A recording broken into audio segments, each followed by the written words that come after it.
Hello friend, তোমরা সবাই কেমন আছো? চলে এসেছি একটা নিউ ভিডিও নিয়ে, ভ্লগ ভিডিও। এটা হলো একাদশীর ভিডিও। আজকে ছিল একাদশী। সকালবেলা উঠেই রান্না চালু হয়ে গেছে। প্রথমে আমি ফ্রাই প্যানে সর্ষের তেল দিয়ে ফোড়ন দিয়ে অনেকটা দূরে চলে এসেছিলাম, কারণ আমার তেল ছিটে যাওয়ার ভয় লাগে। কাঁচা লঙ্কা দিলে তো সবাই যেন তেলে প্রচণ্ড পরিমাণে ছিটা আসে, তখন আমি সরে গেছিলাম। যাই হোক, এবার আমি যে রেসিপিটা বানাচ্ছি আজকে তোমরা দেখতেই পাচ্ছ, আলু আর কুমড়োর কারি।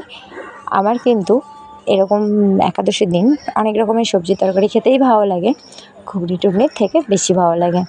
যদিও আমাদের বাড়ির সবাই ঘুগনি খেতে বেশি পছন্দ করে, কিন্তু আজকে আমি আমার পছন্দ অনুযায়ী রান্না করলাম আলু কুমড়োর তরকারি, একটু মিষ্টি মিষ্টি করে, আর সাথে রেখেছিলাম পরোটা। তো চলো, প্রায় হয়ে গেছে তরকারিটা, তারপর আমি বেড়ে নেব। তোমরা কে কে এরকম আলু কুমড়োর তরকারি খেতে ভালোবাসো অবশ্যই জানিও।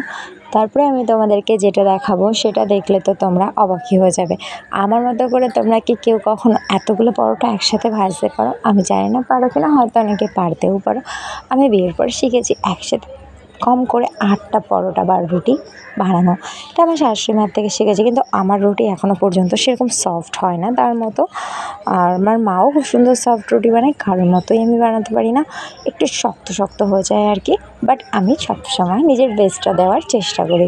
দেখো, এরপর আজকে না আমাদের কি বলবো, সাদা তেলটা ঢালা ছিল না, ওই জন্য আমি সর্ষের তেলটা দিয়েই করলাম।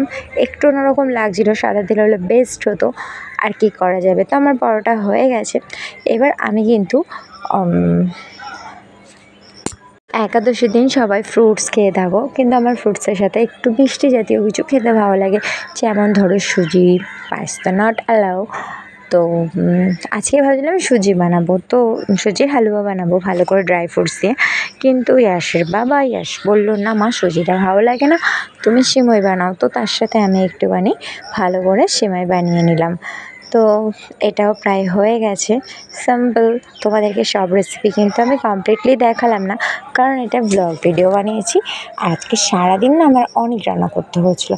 দেখো, সকালে কারিটা বানিয়েছিলাম, শেষ হয়ে গেছে। আবার আমাকে 12টার সময় কারি বানাতে হবে, এইটুকু লাস্ট পড়েছিল। তো সমস্ত সবজি কেটে নিয়ে আবার নতুন করে আমি আরেকটা সবজি বানালাম। আজকে আমি অনেক রান্নাবান্না করেছিলাম, তার সাথে বাড়িতে এসেছিলো কিছু গেস্ট, তো তাদেরকেও নিরামিষ, তাদের জন্যও রাতে অনেক রান্নাবান্না করেছিলাম।